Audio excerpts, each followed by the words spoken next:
In this lesson, I'm going to show you how to get your background a solid color.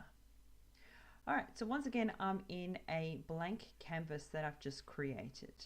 So you'll notice at the bottom here is a whole bunch of little extra features, and we've already gone through some of them, but this one here is what you call an adjustment layer feature.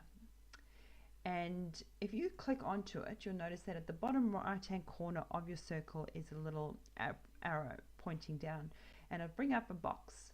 And if we click onto this solid color, it's actually going to create a new layer for us, and we're going to be able to create a layer that's going to have a solid background. Now the reason why this color has obviously appeared is because remember how we changed our color to that color by picking it in the color picker tool. Okay, so now for instance, let's just change this color to, say, let's do like a bright pink. Okay, and you hit OK.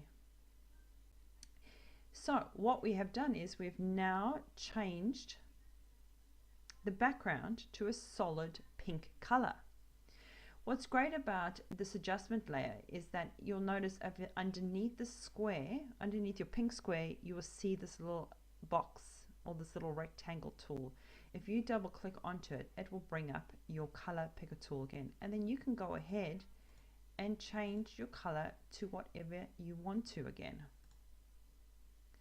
Alright, and that's what's great about an adjustment layer, is that you can change this little box into whichever color you want to. Okay, so then what you would do is, obviously you wouldn't change the background layer, you would just create a solid background layer.